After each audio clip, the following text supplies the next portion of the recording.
Good evening. It is I, your boss, your ruler, the king of the night, the lord of hellfire, the one that grants you your desires for a price you can't refuse.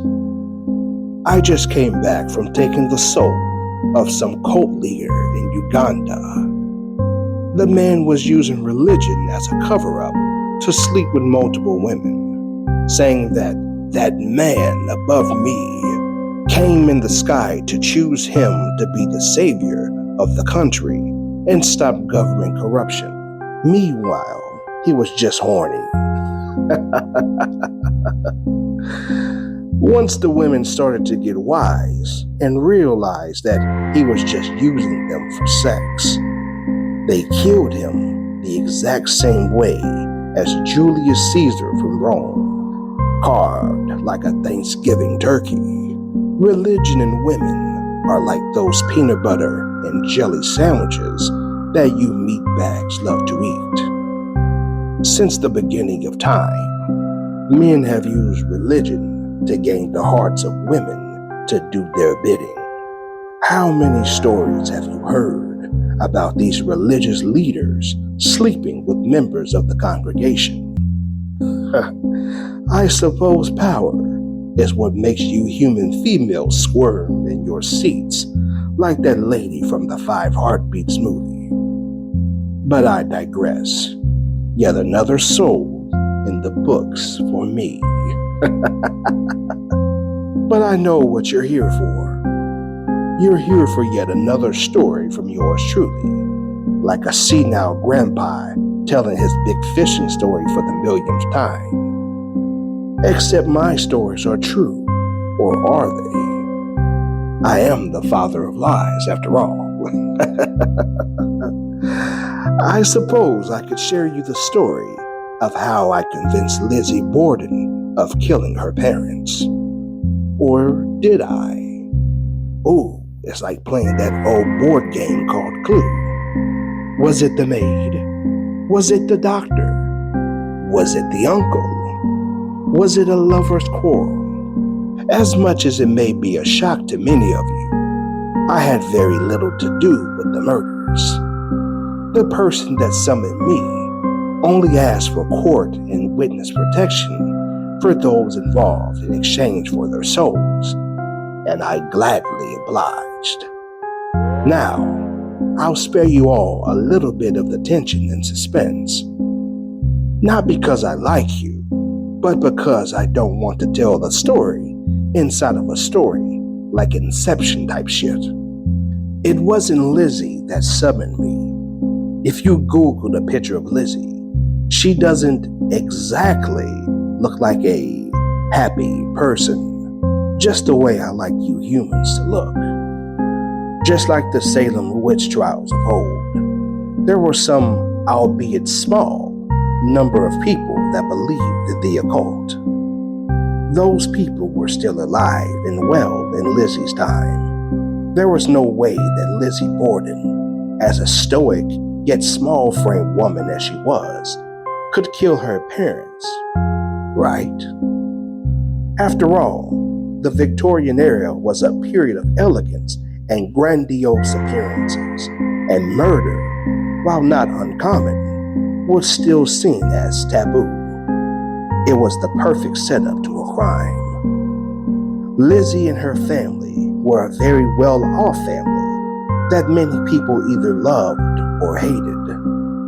Her father wasn't exactly Mr. Perfect, and the father's new wife was a thorn to Lizzie, thinking that all she wanted was money. Newsflash, she did. With her religious upbringing, Lizzie knew she couldn't directly usurp authority over her own father, so she did everything she could to hurt him indirectly. One of those things was a lesbian affair with the maid. I know, I was just as surprised as you are. By now, you should know that it was dun dun dun, the maid. Yes, the maid did it. She was from Ireland. What did you expect? The whole country is full of the occult. Now before you clutch your pearls and scream, "But Satan, the Irish are just a fun-loving bunch who enjoy a good pint and a fiddle." Let me remind you, these were the 1800s, and superstition was running rampant like a squirrel on espresso. And this maid, Bridget Sullivan, was tired. And I don't mean had a long day at work tired. I mean sick of rich people's nonsense tired. Wouldn't we all agree?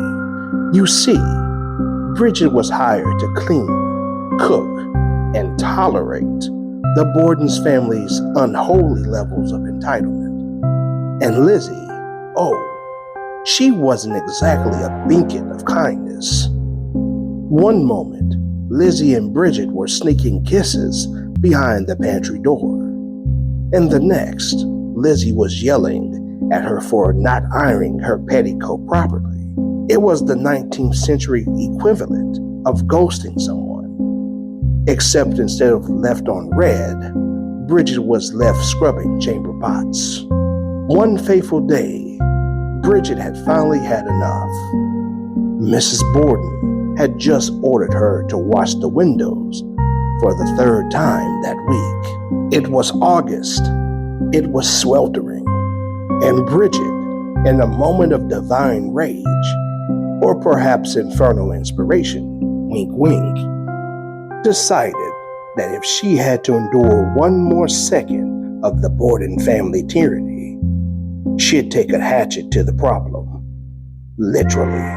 Now, I didn't tell her to do it. No. Free will is a beautiful thing.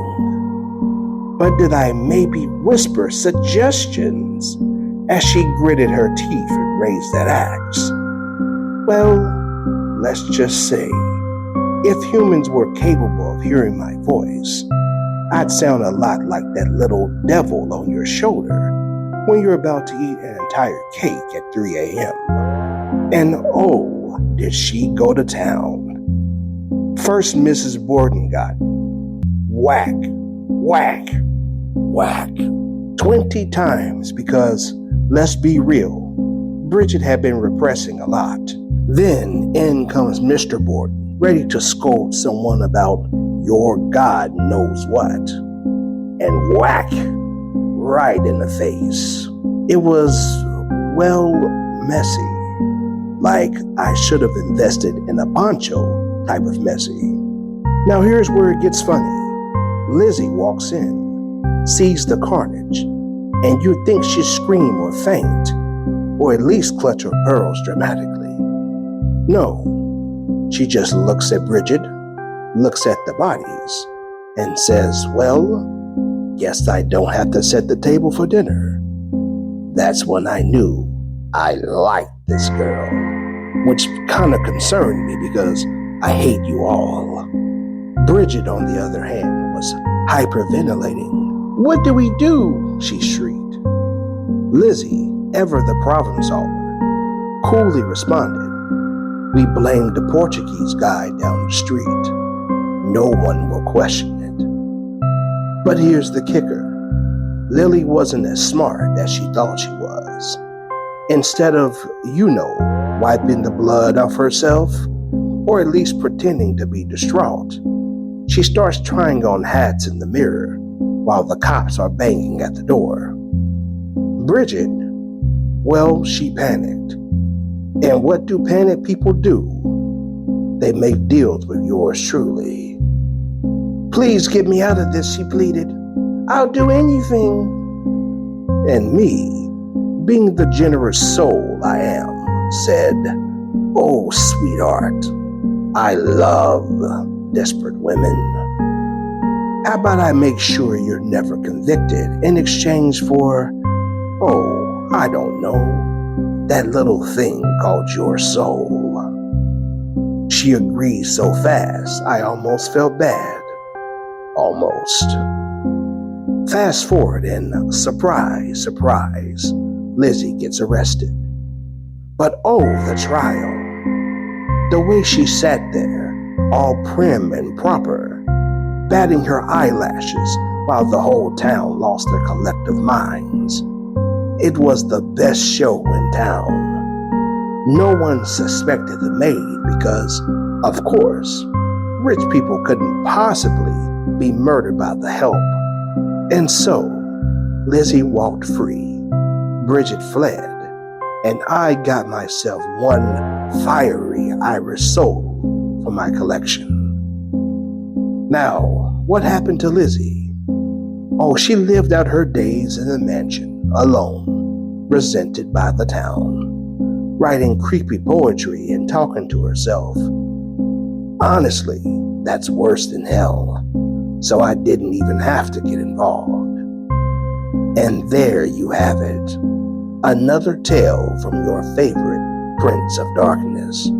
No, fuck that, the King. But hey, don't take my word for it. After all, I am the father of lies. That's all the precious time I have today for you fools.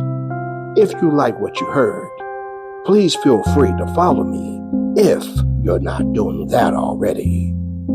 And please tell your friends about me. Advertising can be such hell.